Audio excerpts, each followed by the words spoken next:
Starting here reading in verse 6, with the focus being a little bit later there, and I believe it was verse 8 and 9. It says, if you instruct the brethren in these things, you will be a good minister of Jesus Christ, nourished in the word of faith and of good doctrine, which you have carefully followed. But reject profane and idle wives' tales, and exercise yourself towards godliness. For bodily exercise profits a little, but godliness profits for all things, having promised of the life that now is, and also that which is to come. This is a faithful saying and worthy of all acceptance. For to this end we both labor and suffer reproach, because we trust in the living God, who is the Savior of all men, especially to those who believe. These things command and teach. So what we've been talking about, guys, has been exercise, spiritual exercise. So there's bodily exercise in every single one of us that are in here. And if you have been here in these classes, then we've walked through the physical exercise. Physical exercise is great for a lot of different things.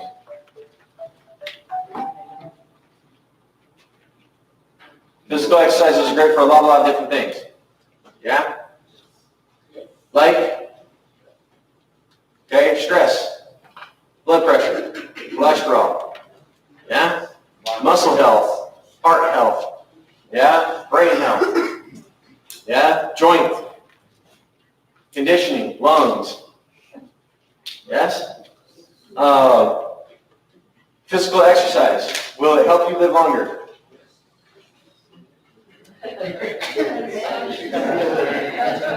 Okay, my opinion on that situation is this. I do not believe that it will increase the amount of time that you are here on the earth, because I believe that there is a day appointed for every man in which he will die. However, I do believe that it will change how you leave this world.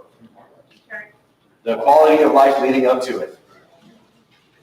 Yeah? So if you are in better shape, it's going to make it easier on you doing a lot of things. And every single one of us know that, yes?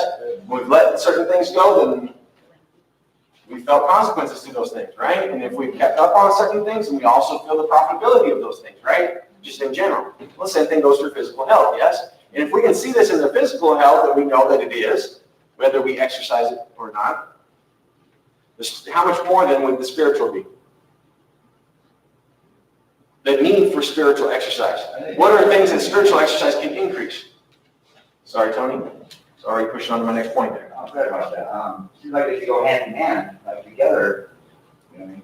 Well, I mean, it'd be nice in a sense, because we should take care of, the scripture encourages us to take care of our mortal bodies so that we can be better servants unto the Lord. So, I mean, yes, it should. Doesn't always. And hasn't always. Maybe I should put it that way. Like even for myself, you know, always, guys, kept very, very great shape. And then certain things transpired. I got married, had kids, worked in multiple different areas. Stress and that workload increased exponentially. And all of a sudden, the next thing I knew, I was tired. You know, working tons and tons of hours. All of a sudden, you come in, you're just tired. So to do it, it wasn't that necessarily I knew that there wasn't a benefit to it. I knew that there was benefit to it at the time and energy you put towards it. Yeah? So the next thing I knew, I kind of let off for a little while, and then next thing you know, I'm ended up in physical therapy. Because I let off, and they all of a sudden started tearing down other parts of my body, and then I had some other issues that came up.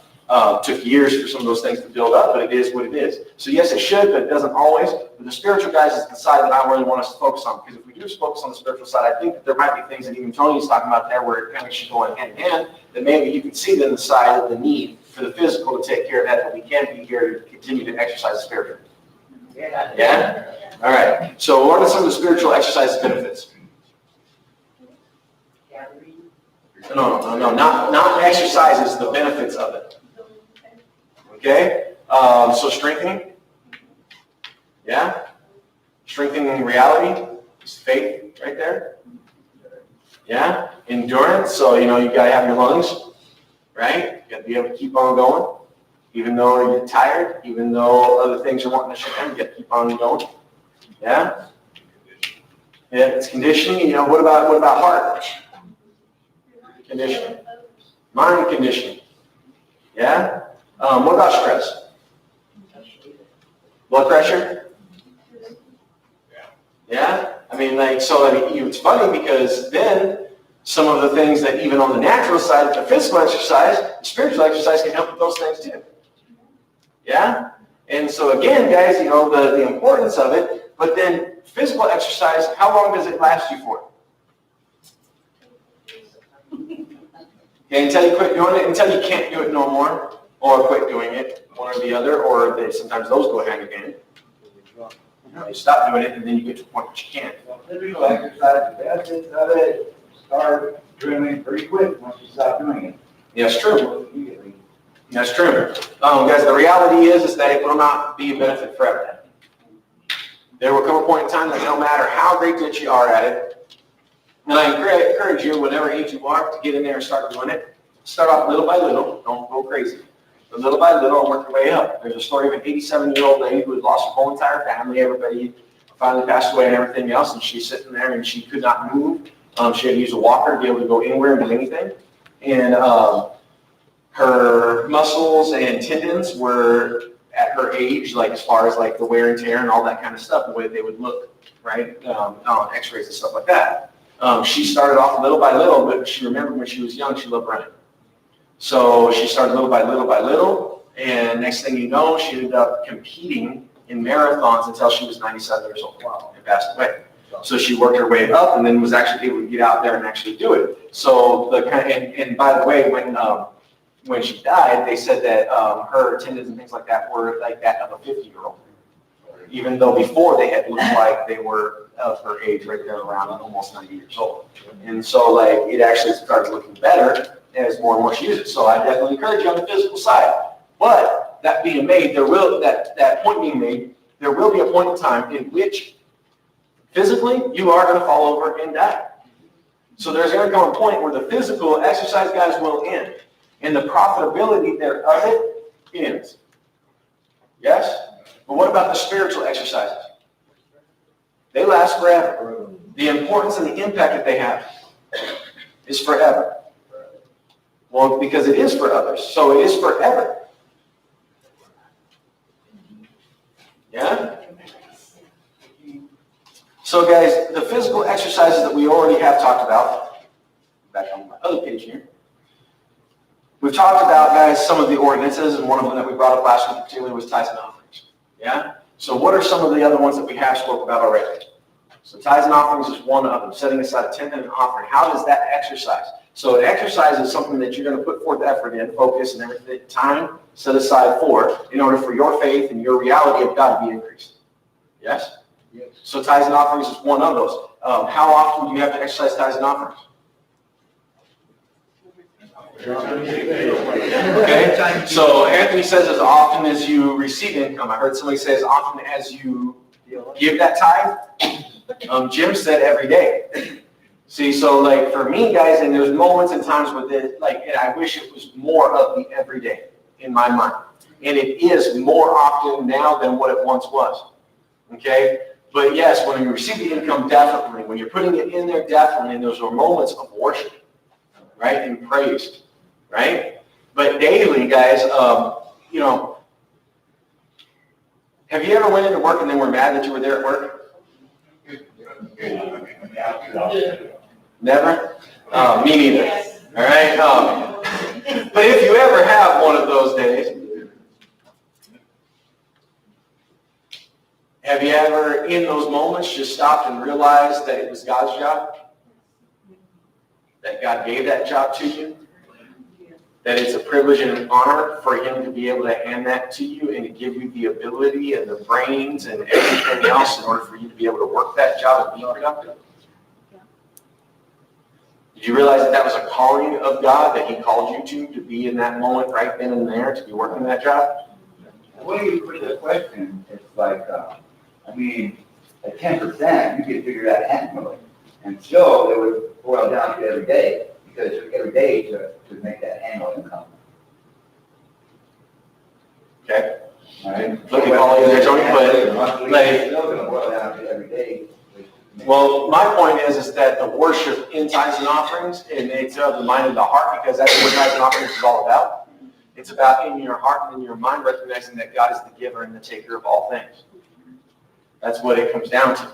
And so my point is that as far as like the 10%, No, a 10% of all things being set aside and brought onto the storehouse for his purpose, that the body might grow, that it might have the things, and, pointing out simple things, guys, that all of us enjoy in here every single Sunday, but having air conditioners that are up and working.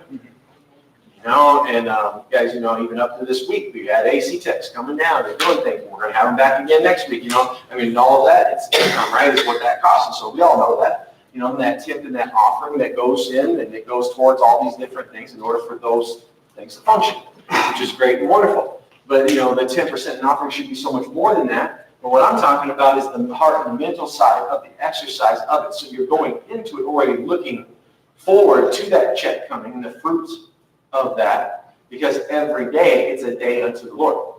Every day it's an opportunity to worship and praise Him, to see that you're there and that income that is being earned that day, whether or not you have it in your hand or not, but that it is for a purpose and that you can kind of be happy about it, So if you were having a hard time this last week, and then all of a sudden, you hear that Layla was baptized last Sunday, right? Satan tries to bring in those things of, it's not really that important because right now I have these other things that are important, so I don't really need to set it aside under God. And then all of a sudden you start seeing that Carlos was baptized. Wait a minute, no, it is important, man. There were souls right there that just were saved and believed in Jesus Christ because we all came together and believed God in His word.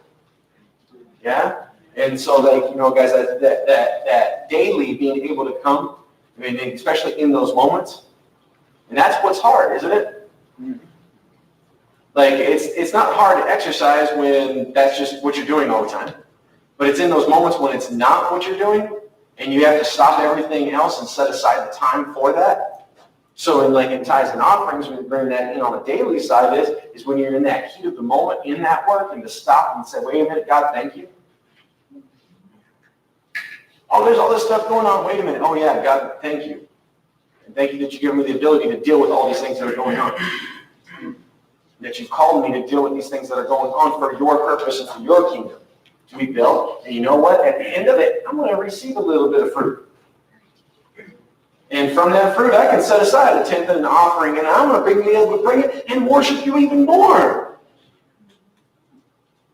Yeah? And so, in tithes and offerings, that's one of them, guys. And it's, you look at it, heart, mind, your soul, focus, stress, joy versus anger, all the different things that it all worked. Yeah? So you see all these spiritual things the one exercise, how it worked, all these different pieces. Jim, you were waving around. I was just going to say, even for us to be here today, you're talking about the newer generation, but the older generation, that's why we're still here. Yes, it is. That's why we're here. Yes, it is, Jim. Because they kept the faith. They kept on pressing on. They did not give up no matter what, honestly, hellfire that they had to go through, that other body members had to go through, whatever offenses ever laid out there or anything else, no matter what other things came up in life. No, they kept their consistency. They kept on being about the Lord. They kept on preaching the gospel. And guys, and again, this last year, we buried 3 or 4 of them that they did it, and they did it their whole entire life, and they never stopped for you. And those should be heroes of faith that we should, according to the scripture, pattern ourselves after. And you see, guys, the profitability that they had. How many of you guys know of Marianne?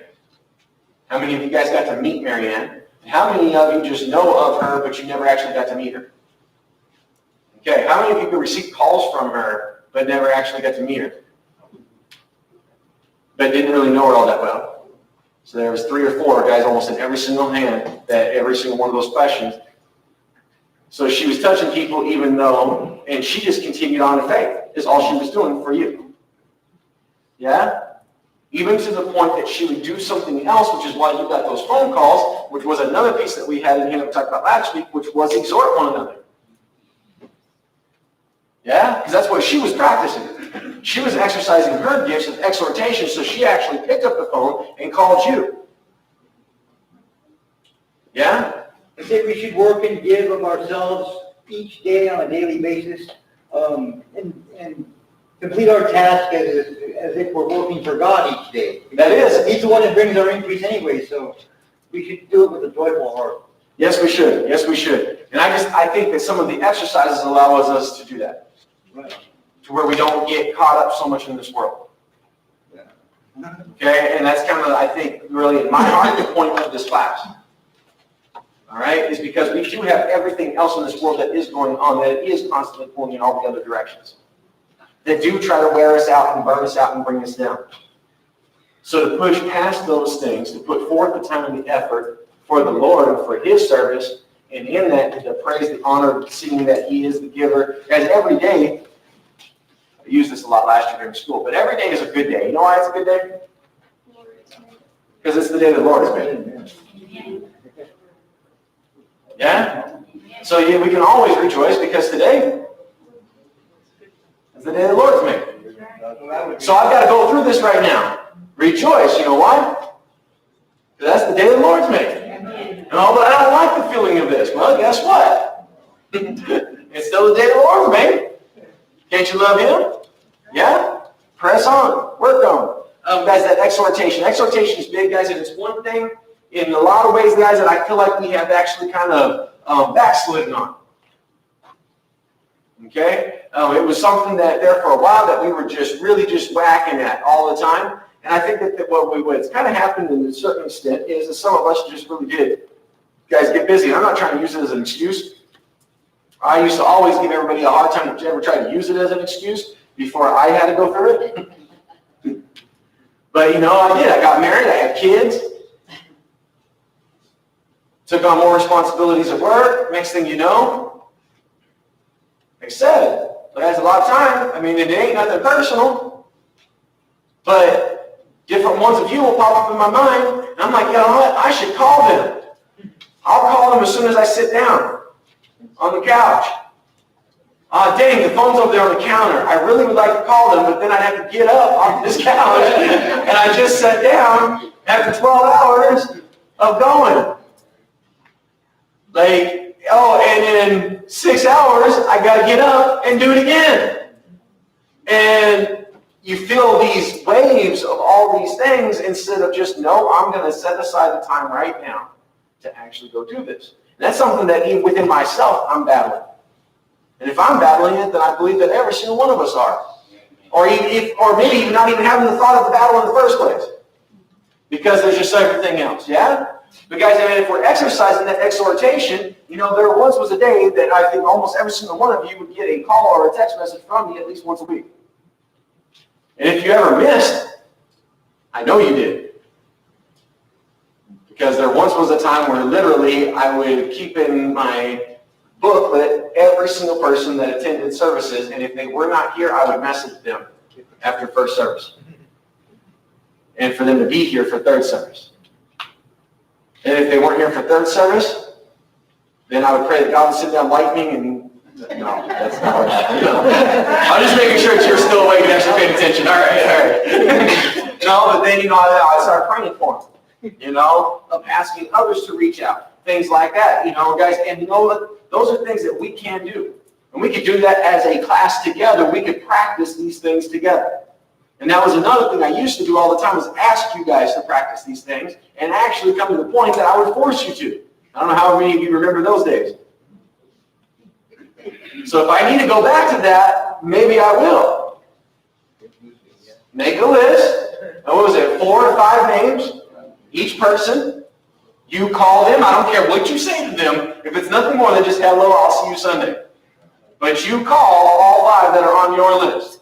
And you actually speak to them. That was another thing. I can't stand voicemails, text messages, and all that kind of stuff.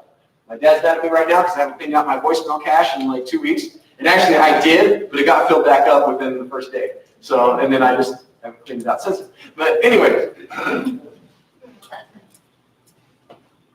It's not because I don't want to receive your messages, okay? It's everybody else's messages that I don't want. No, that's not true. No, but again, guys, you know, to actually be doing those things, guys, to exhort one another, to reach out to one another, to let each other know. Guys, you know, there's a lot of different things that within that can take place. Friendships can be built, and I'm talking about true friendships. I'm not talking about the bull of this world. And I'm sorry because of some recent incidences I've started getting kind of fiery right there. But saying, oh, well, this one's my friend, when they're forsaking the assembly, they're not here, they're not believing God, they're not bringing God, when every word out of their mouth only brings your heart trouble, when it's a distraction all the time from truth and from reality, when it makes you sad and things like that, like that's not the Lord. That's not what the Lord brings. The Lord brings peace and joy and happiness. The Lord brings you closer to Him and more focus on Him. A true friend, then, what are they going to be about? Those same things are going to be about them relieving those stresses and bringing joy and bringing happiness and lifting their eyes up to the Lord, not on the trash and the things and the problems and the issues and all the different dramas. Yeah? And Jesus Christ came to do away with those things. And by the way, He did finish that work. He did it. Yeah? And it's us getting up and believing that and bringing that to one another, guys. And again, and I think that there is another little piece of this, guys, which I warned about over a year ago, but it's the whole snowflake thing. And I think that's another piece that's kind of killed some of that exhortation as well as some of that talking to each other. I've even had it with myself here, guys, and I know that a lot of times when I talk, I get very, very cut. And that hurts people because I'm not listening. All right? Now, in that, it's because that, when Jesus is said, and I'm just like, no. And then I get like that. Okay, and I know that. And I know that hurts people's feelings because it does. Okay? And I'm sorry, by the way, for anybody that I've hurt doing that. Okay? Yet at the same time, if nobody ever speaks to anybody, then what happens? Faith comes by what, guys? And there's a side to it that for a period of time, what can happen is that all of a sudden, well, I'm afraid to hurt their feelings, so I'm not going to say anything. And meanwhile, they're dying and going to hell.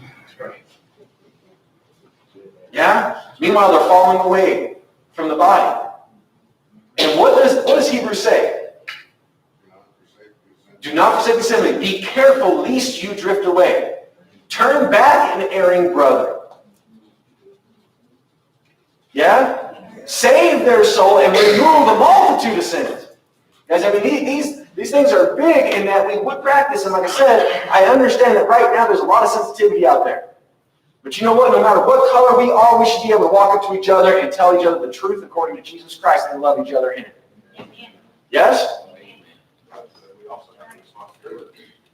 Thank you, Anthony. And Anthony said we also have our responsibility to do so. And I think, again, guys, and a lot of it is the generational thing in just society right now. Everybody's like walking on eggshells. And we have certain ones that publicly will come out and just speak so much nastiness, and so many people go, yay, yay, yay. And if you say almost anything, though, to bring peace and joy and love, then you're the enemy. You're the bad guy. And it's amazing to me kind of the twistedness that this is all taken. Now, at the same time, guys, how does it get cleaned up? Okay, by speaking the word. Yes, by exercising the faith that God's given us. Right? And doing it daily. Yes? Guys, they're in Hebrews on the exhortation. He says, exhort one another, how often? Daily. Exhort one another daily. And guys, how much increase in each and every one of our faith if we would just stop for a minute and use even the technology, the phone, email, whatever else, just to exhort one another. I mean, if you put a personal, okay, if you're doing physical exercise, you do reps. You guys know what that is, right? Is everybody with me? Does anybody need me to explain this? Anybody? Going once, going twice. Okay, Bob's going to illustrate for us. So you're going to do 3 reps of curls. Yes? Go ahead, Bob. All right. Now let's do 3 reps of calls to a brother.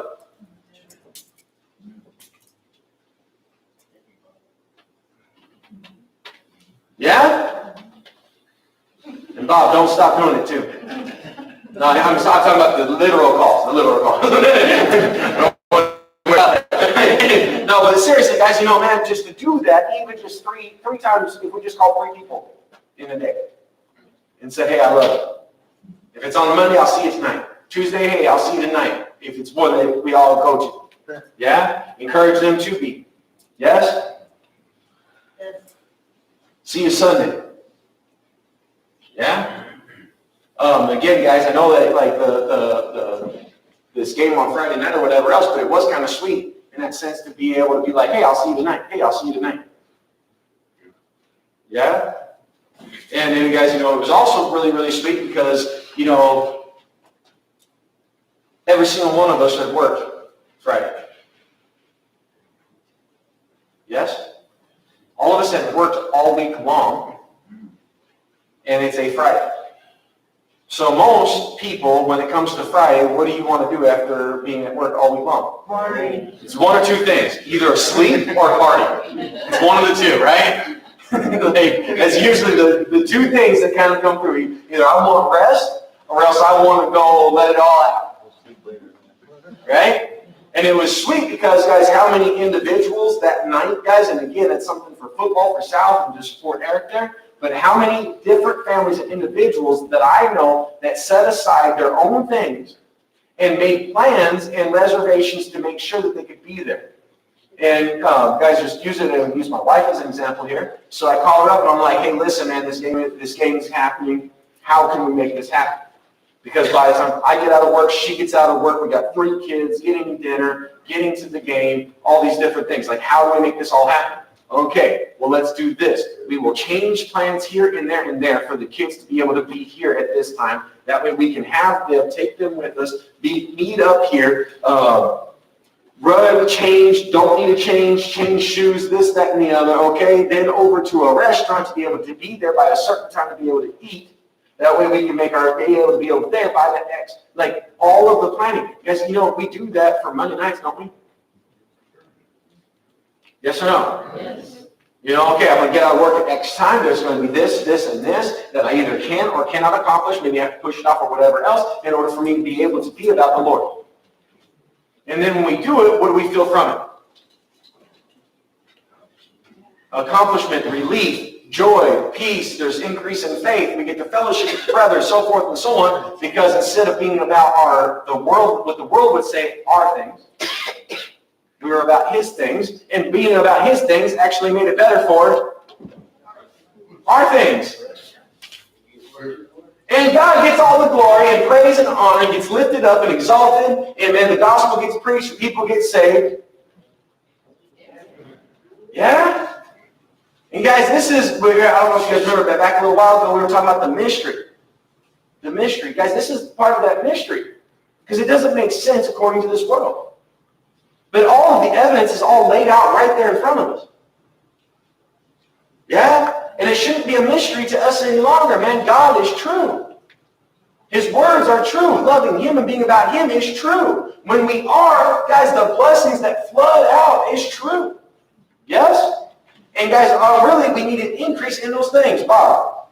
I think having dinner here on Monday night, Tuesday night, that would be a blessing to people that they can get here on time. It sure as heck is for me, Bob. It sure as heck is for me. And now, right now at this moment, it being free, is awesome. And I wasn't against it. It was at one point, it was around $5 a plate. And so for me, it was $25. I wasn't even against that because I would pay way more than that going any place. But now that it's free, the burden that lives off, there's no excuse then about how much gas it takes to eat it. Because if you're willing to do it then, when you actually have to pay for food, and then now you don't even have to pay for, that pays for all the gas and then some. Guys, my truck eats up a lot of gas. And it takes a lot to fill it up. I'm not even going to admit to either one details on that, but it's ridiculous. But you know how much of a difference that one thing makes a difference in my week, in my budget, and everything else, guys? It's huge. And then, like you said, the convenience of that, of being able to come right in, and then the fellowship that can take place, guys. And it doesn't always, because sometimes I run late. I always run late. But a lot of times, guys, to be able to sit down with some of you that are even sitting here right now, to be able to talk, and be able to have a laugh. And sometimes I'm not even talking, I'm just listening. I'm trying to remember who that was the other night. I think it was Tuesday night. I don't know if it was Tuesday night or Monday night. But I was just sitting at the table, and I'm just eating. I'm just going to town. But somebody else is sitting over at the other table, and they were talking about the Lord. And I'm just sitting there, and I'm just laughing, and I'm just smiling, and I'm enjoying their experience with the Lord. Yeah? And guys, it was fun. It was fellowship. It was fun with God. Now, those individuals I never even said anything to. They had no idea that I was listening in on their conversation probably or whatever else. It wasn't private in that sense. Yeah? But I mean, but it was precious. It helped lift up my faith. Guys, and being able to take advantage of those moments and those things that God has given us to exercise our faith. With that comes the congregation, which was one that we've already talked about, and that's kind of what we were just talking about right there, as far as that being able to come together. And there's one of them that I wanted to bring back in, the pastor did last week, was walkabout. Or walkabout. You know, and again, guys, that's a daily thing. Yes, and what was the walkabout? Okay, but what was it? What was the exercise? The word of Christ. Yeah, the word of Christ during his walk, of that hill to carrying his cross to be crucified, and his death, his burial, him raising, and just walking through that whole. So, I don't know if you guys can hear that back there in the back. Jordan's saying no, so Christine, you got to be loud. No, the walk about being just Christ's walk, carrying the cross, literally, up that hill to be crucified, his body being shredded, and him dying and being buried and raising from the tomb, just the whole, his life, remembering his life, his death, his burial, and his resurrection, and that we were there with him. He had us in mind. And guys, that walking it all the way through is the key. You know, whatever struggles you're going to have to go through today, what did he go through just to get himself to that cross for you? You know, for me, that's a big piece of that walkabout, is that piece. But you know what, guys, and I'm trying to I'm skipping all the things kind of in between, and I want us to come back and talk about those things in depth in another time. But then the other thing that's really, really big to me, guys, is that he came out. And I think that that's something that oftentimes we forget, and that there are some that have heard the message of the gospel and like it, but have never gotten out on the other side of that too. They always still stay in the sins and in what's wrong and in the things and trying to point out and trying to destroy in time, trying to keep faith brought down because they're still trying to stay in the tomb versus seeing that he's been raised, that he's outside of that tomb. He left all of that behind. He moved forward. Guys, in our conversion, right, that conversion means to cross over. That's what we did. We crossed over from the death to the resurrection, the life. Yeah? And guys, remember that he was raised. What you were raised in heaven? Yeah, I was just going to say on that walkabout, instead of that cross, he's carrying me on his shoulder. Did you hear that? So he said that on that walkabout, instead of seeing it that it was just that cross that he was carrying, that burden that he was carrying, that was you or me. The weight of your sin that he carried up that hill.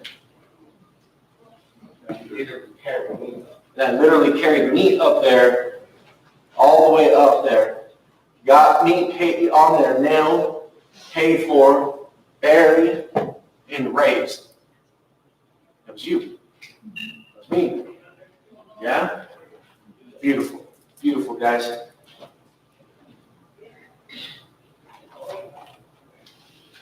Dang, I got so many more.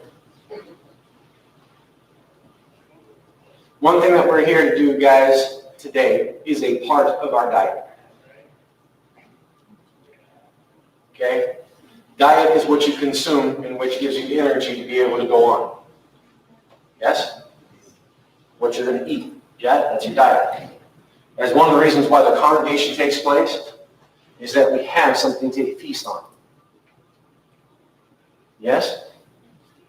And guys, you know, it's a privilege and a pleasure to be able to have that. And the scripture says, be careful, lest you consider it a common thing. Guys, it's not. All right? And I appreciate certain things. I appreciate the YouTube thing. All right? I really do. I'm thankful for it. When we went on, a 2-week, 3-week sabbatical this summer. Vacation, this summer.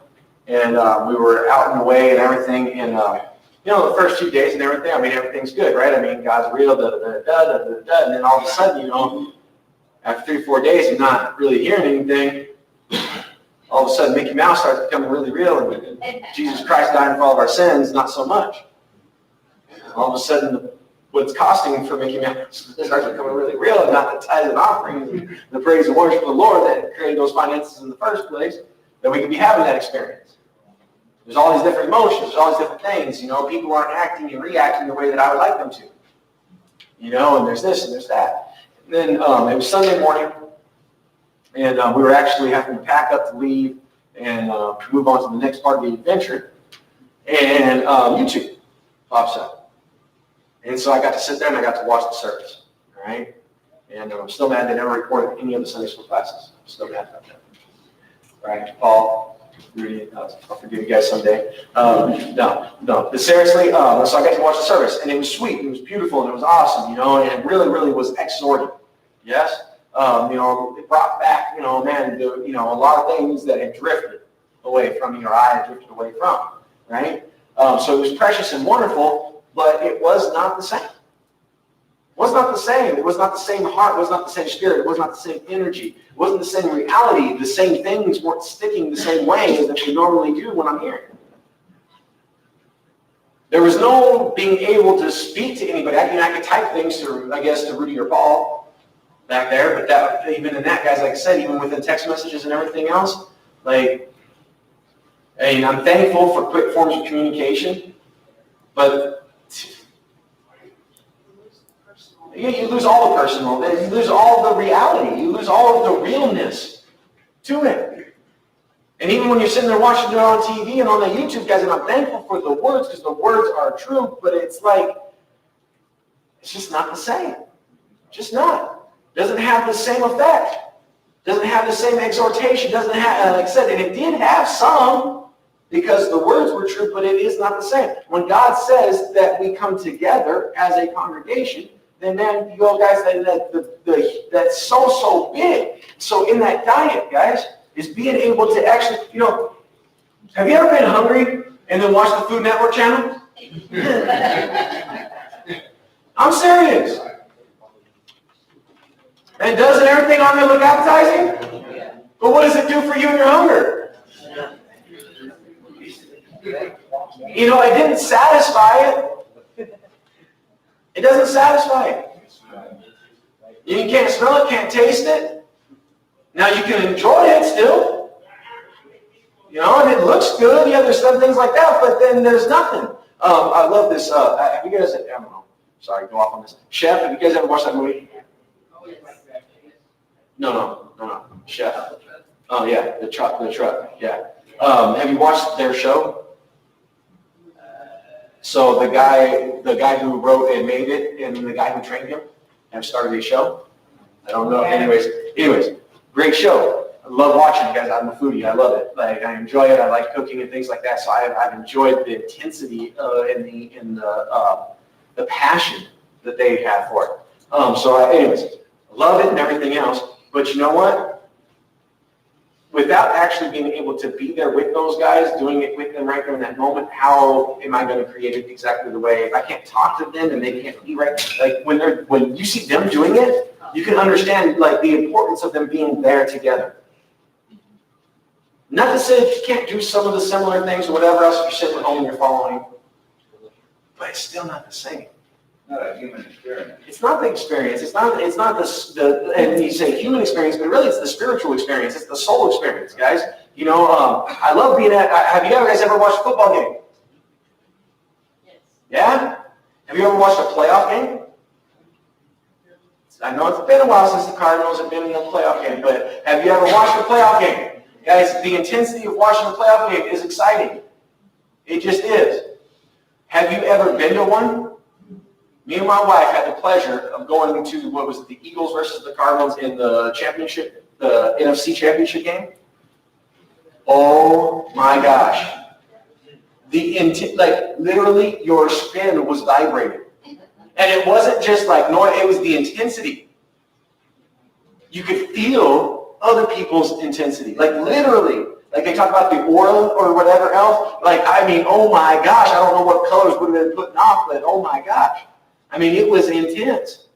And it was like that on the outside of the stadium, like before you even walked in, like it was different than any other game. And we've been to other games, and it was different than anything else. Guys, it is like that with the body. I'm sorry, but I can watch it on YouTube, and that was great and wonderful. But when I walked in, and the feeling and the emotion and the aura that was all of a sudden being put off, the love, the compassion, all those different kinds of things, that was all going on, guys. And I'm thankful for it, but it is not the same as actually being here.